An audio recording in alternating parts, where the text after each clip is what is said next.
Okay people, welcome back to another Fwoosh review. Tonight I'm taking a look at the Bandai SH Figuarts Avengers Age of Ultron Hawkeye. Now when I pre-ordered this, I thought to myself, with Marvel, I need to do the same thing as I do with Star Wars and just get the human-headed characters, the ones with faces, the characters that Figuarts would be a major jump above other companies. Armored characters, not so much. I think I did get the Civil War Iron Man, but with War Machine I didn't feel the need to get him because I have a perfectly acceptable Marvel Legends version. The package is your standard Figuarts package, a window with a bunch of graphics blocking some of the window. I don't like that you can't see all the accessories. But if you get creative and look behind, you can see the bow and then the drawn bow. I'm guessing some extra hands. It's been so long since I've paid any attention to this that I forgot what it comes with. On the side, pretty picture. On the back, more pretty pictures, the solicitation pictures, and then some unreadables. Probably says something like, comes with bow and arrow, don't point towards your face, eyes, rectum. On the other side, another pretty picture, part of the window,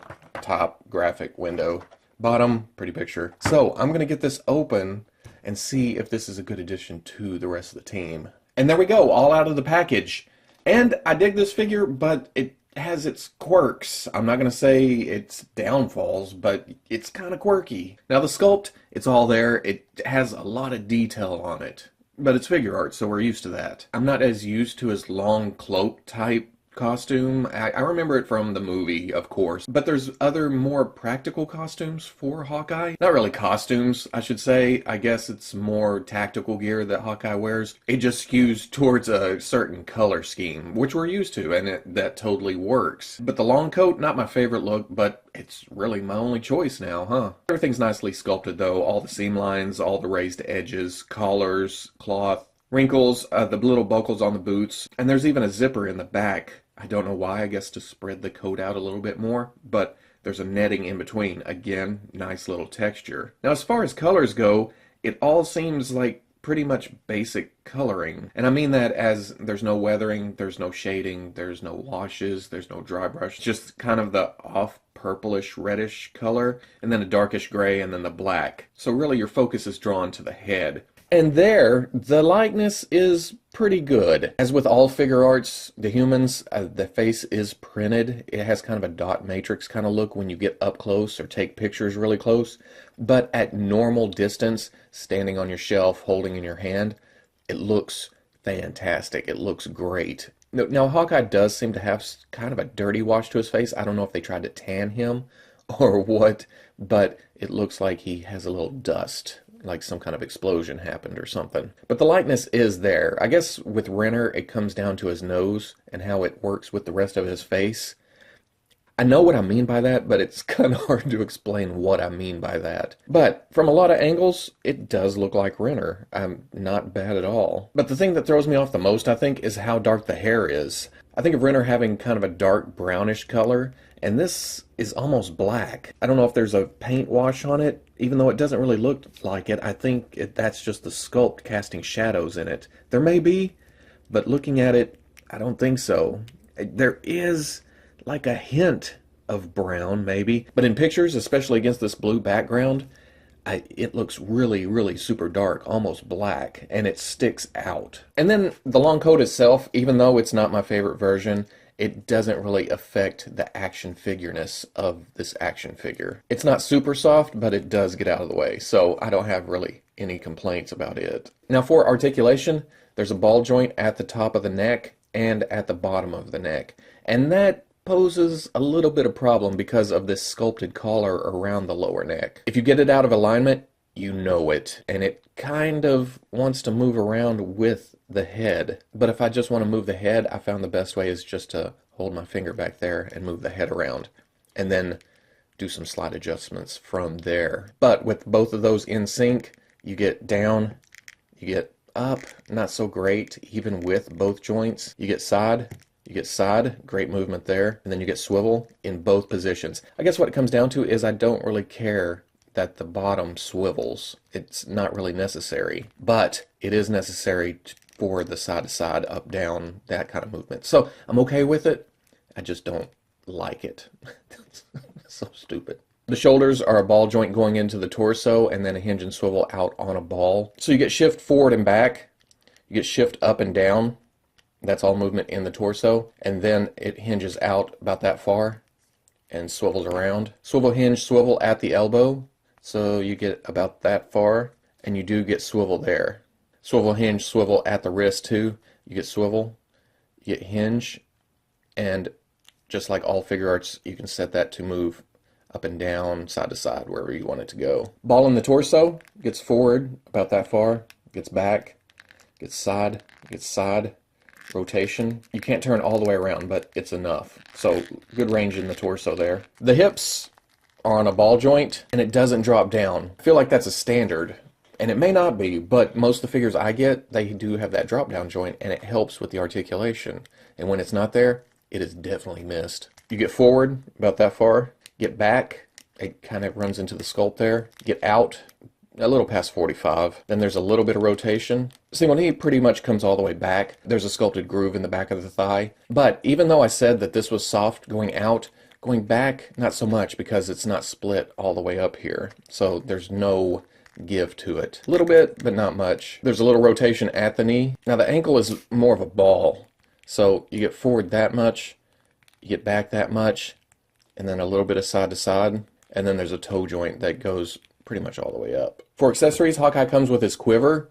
Great sculpt here. Individual arrows look nice. They don't come out, but they look like they could, and I'm good with that part. Now the instructions say do be careful with this center arrow, fragile, and you do have some flex to it, so you don't want to get crazy with that. Now the hole in his back is offset to the left, which makes sense because Renner is left-handed. You put that there, it just plugs in. I have noticed that when you're moving around, it's like a loose point, and the more you move it, the more it wants to fall off. So what I've taken to doing is getting the pose, getting him standing, getting him where I want him, and then plugging this in.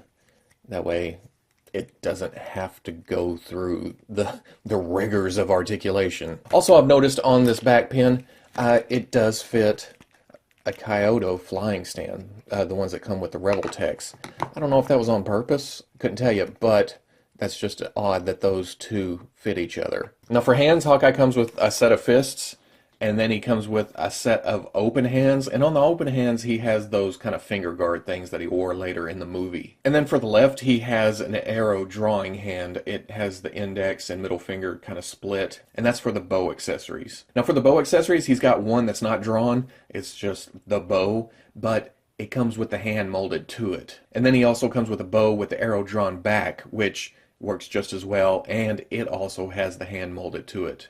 And at first I thought, oh man, I don't like that. The hand's molded to it. I can't just have the bow laying on the ground, or I can't adjust the bow in the hand. But when it comes down to it, I ended up liking this a lot better because there's no bow falling out of the hand, there's no wiggle, there's no twist. When you're trying to get a pose, it stays where it needs to stay.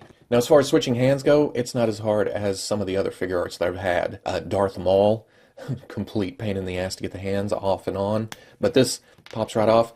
The only thing that gets me is it's a little bit awkward to get the bow hands on there because you can't get as much twist and push and everything. You're all worried about the bowstring, but it does work out.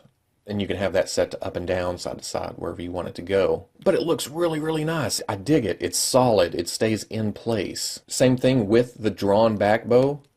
You just got to get it lined up and get it a little bit twisty. Yeah, you saw that kind of bend right there. It's kind of worrisome, but not really, really bad. And getting him into position can be a little bit stressful, trying to get everything lined up, but it works out in the end.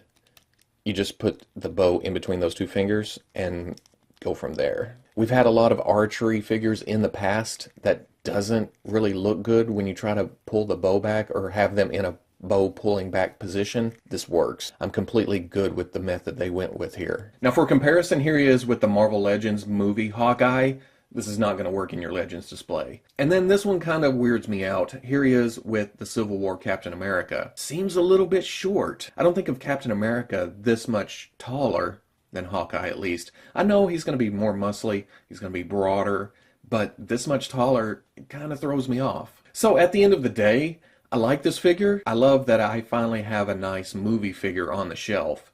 Not taking too much away from the Marvel Legends one, but it's just Figuarts, man. It's gonna be better in the looks department, in the articulation department, in the accessory department. But it kind of sucks that they went back to Age of Ultron for the Hawkeye after being in Civil War for a while. I got the Captain America, I have the Ant-Man, I have the Iron Man.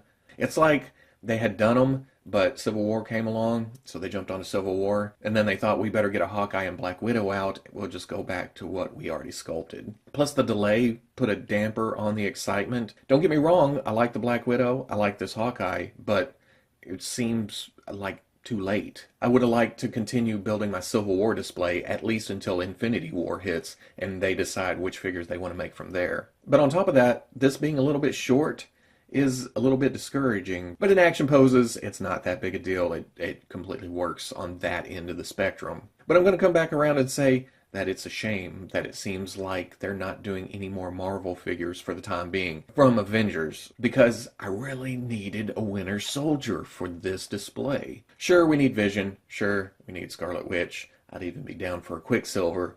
But the biggie that is missing is Winter Soldier. But now they're moving into Guardians, they're moving into Spider-Man, and eventually I'm sure they'll move it into Infinity War. But saying all that, I do like the figure itself. It's going to go in the display. The Legends gets moved to the kids' room, and everybody's happy. So if you like the review, comment, like, subscribe. I'll catch you on the Fwoosh.